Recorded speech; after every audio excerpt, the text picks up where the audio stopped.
Aloha and welcome to another segment of Better Government. I'm Ling Johanson, Minority Leader for the House Republican Caucus, and I'm joined today by my partner-in-chief, my colleague, Representative Beth Fukumoto, our Minority Leader. Hi, Beth. Hi. Well, Minority Floor Leader. Minority Floor Leader. You gave me your title. I like promoting people here. I like We're it. an equal opportunity caucus. But we're excited today just to be able to discuss with you and to discuss with the people a lot of what's going on. It's a really, really exciting time at the Capitol, I would say, particularly this year, but also this moment in time. Why don't you give us some perspective, Beth, about where we are and what that means to the public? Well, we just passed crossover, so we're about to hit another deadline. And what does crossover mean? So crossover means that all the House bills that were on the House side go over to the Senate, all the Senate bills come over to us. So we have about 380 bills that came over from the Senate that we've been going through slowly, and we're about to hit another deadline. Feels like more. Yeah, it does. But we're about to hit another deadline. I don't think we'll be passing all 380, so we're sort of winnowing that number down. Yeah. Don't you feel like it often feels like a sprint to the finish? Yeah. I mean, you would think from mid-January to early May would be a long time, but 60 business days goes by quite quickly. What has your experience been since this is your first year of your freshman term? I don't know if it's being a representative is slightly different, but before it was so much more, I feel like more contentious in previous sessions at this point in time. It seems like right now we have a lot of bills going through. They're not necessarily bad bills. We don't have a lot of people yelling and screaming about them. We're having really good discussions about the measures that are going through. There's a good dialogue taking place at the Capitol. That's a new thing for me, and I think that's been really exciting at this particular point. So it does feel sometimes like we're sprinting, but I think it's more enjoyable than it's been in the past. Yeah, that's a good point, and I would agree. It's interesting as we approach some other major deadlines when the House and the Senate will try to reconcile their differences on different measures and then decide what to pass up to the governor. We're here at exciting times, and I think you and I have been privileged to see that up close and personal, particularly with the budget, having sat on the Finance Committee for the creation of the budget. Give us some perspective, because you not only helped as a representative on the Finance Committee, but it was one of your principal areas that you staffed before in your many roles at the Capitol. What's it like on the other side of the table? This year was different because I think just the way we went about the budget process was different. So I think in the past, when I was on staff, we spent a lot of time coming up with alternatives. How can we make this more fiscally responsible? I felt less of a need to do that this time, because a lot of the suggestions that we've made in the past, things like cutting positions that are not filled, so not cutting jobs, but cutting positions that haven't been filled that departments don't need anymore. But cutting it's been waste, funded right? for But over the a year money's or so. there, and there's no accountability. So increasing accountability by doing some of those things, like cutting that back and trying to ask the departments to really justify why they need those positions and why they're not filling them. Especially when we have people out of work, why are the departments not filling them? What are they using that money for? And I think that's been interesting, because especially that thing in particular, that's something that we've been asking, the Finance Committee to do for a long time, and they haven't done it. And there was less of a need this year to, push for alternative solutions, because the solutions that came out were pretty good. Yeah, and I think, Chair Luke deserves a lot of credit, as does the committee and the House, for taking somewhat of a different posture, more in asserting legislative oversight, having served in the executive branch and been the subject of congressional oversight. You certainly see it a lot more at the congressional level, but sometimes it's difficult to accomplish that on the state House and Senate level, because we only have 60 business days. So, very commendable there. I also think, part of what I really like about this particular budget is that so much of it is not predicated on a lot of significant tax and fee increases, and oftentimes, certainly people have made the case for that in past budget cycles, but I think that that's a real boon to just the average taxpayer out there who is experiencing an incredibly high cost of living in Hawaii, and to be able to still maintain critical government services, but at a responsible level that doesn't increase that burden, is really something tremendous to accomplish through this budget. Yeah, I mean, if you look back, even 2 years when I was covering Finance Committee, we had raised taxes $600 million, and see us reaching anywhere near that level in this particular session, or at least from what we've passed out of the House. I think, majority of the tax increases that we were concerned about, things like the plastic bag fee, that my community largely said they don't want, they ended up dying on our side in the House, and that has not been my experience as much in the past. So I thought that was quite good too. Many of the most egregious ones were not even heard in finance.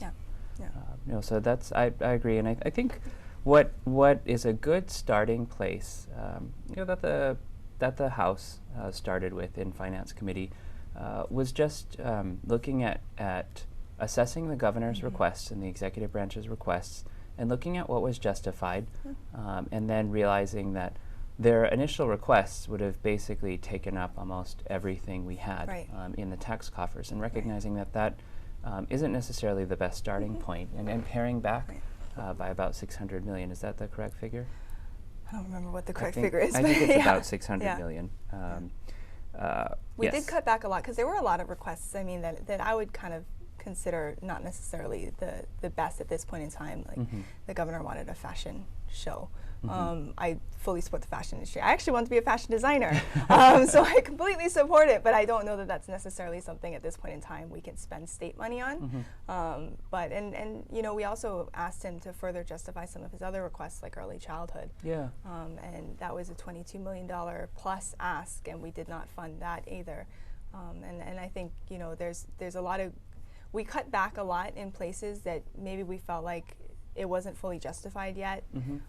We have a lot of, we're trying to work with our teachers, make sure our teachers get paid and all that stuff, and here's all this other spending coming out from the governor when he's unwilling to do some of this other stuff for our teachers. The restoration of a lot of the labor cuts that most of the state workforce has had to absorb over the past few years. I mean, there are a lot of important funding priorities, and that's the interesting part, really, about being at the beginning end of the budget process.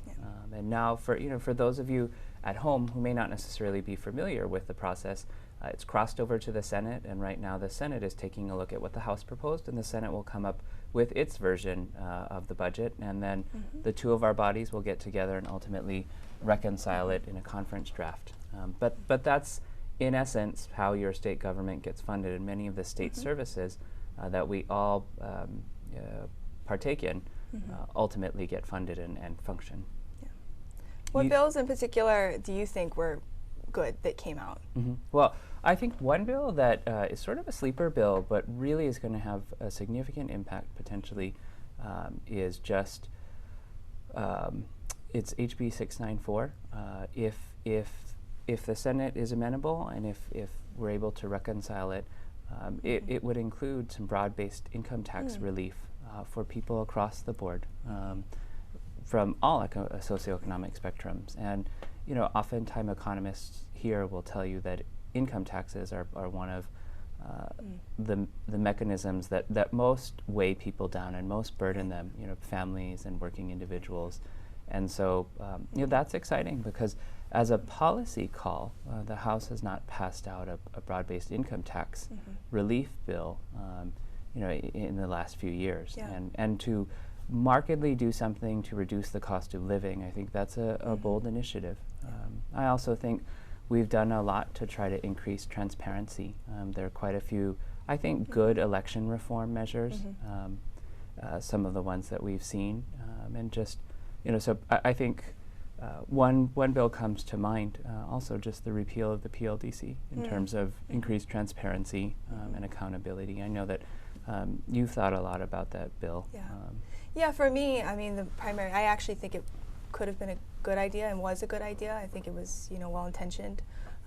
The primary problem that showed was this process of gutting and replacing bills that we've sort of done in the House in the past in conference. And when you just to explain to people what gut and replace is, it's just, when you take a bill and completely replace all of its contents with something completely new.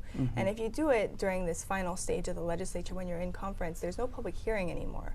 So people don't have a chance to say anything about this new stuff that's just come out. And that's what happened with the PLDC. I think that was the primary flaw with it. It just sort of lacked public access and public hearing time. And I think there could have been more of that. So, so I think lots of lots of progress on the first wave of the agenda passed out of the House. And we say that just because the Senate has passed out their own agenda. And sometimes you see harmony and resonance in the ideas, and sometimes, each chamber has their own ideas. So that's the beauty of the process, which is why it's often referred to as a sausage-making factory here at the legislature, because sometimes it's an amalgam of everything at the end of the day. Yeah. It should be interesting to see what comes out of the Senate and what we finally end up passing out of the House. I'm watching, like I mentioned earlier, the early childhood bills in particular, because I have heard my community is attending at preschool at an 80% rate. Wow. It's very high. It's a very, very high rate. So I think maybe my community isn't seeing as much of a need because we do have a good system in place now. And I've been, hearing from some of my preschool directors who are concerned that the governor's initiatives may actually impact negatively our existing system, and we don't want to see that. I think using the Preschool Open Doors program and some of these other programs is the way to go, because that can help fund the existing preschools and get new preschools, but it gives more parental choice than what the governor is currently proposing.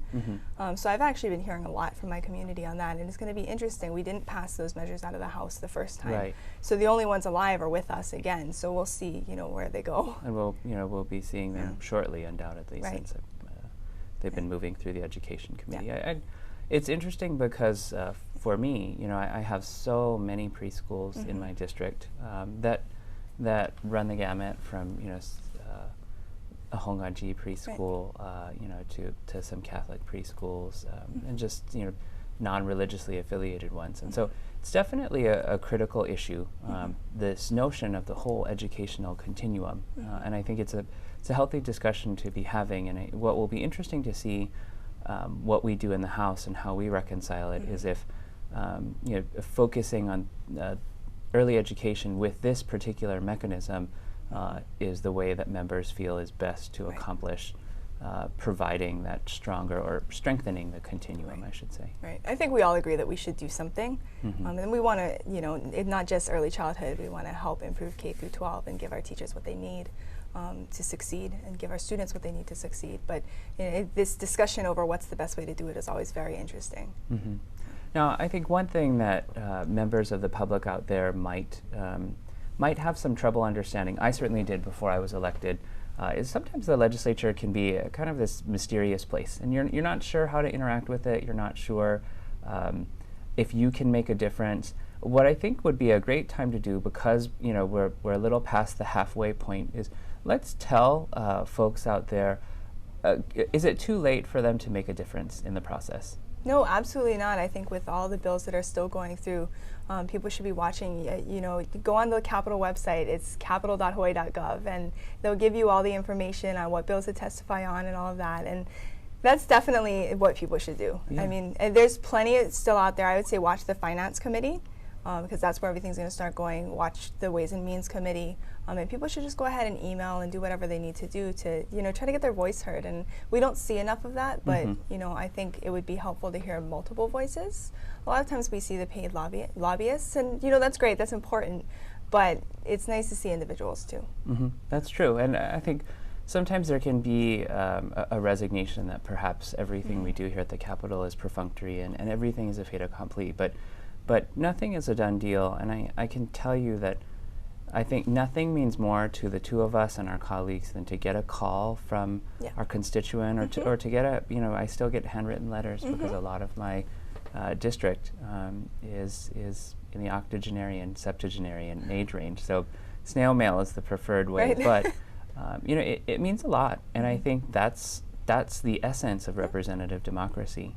And so if there's anything that we can do, it would be to encourage you to be involved and to be active, to contact any of your representatives or even people who aren't your representatives if you need that nexus point, because that's what we're here to do. And you certainly should contact us outside of session, but once we're out of session, it's difficult to do a whole lot about legislation.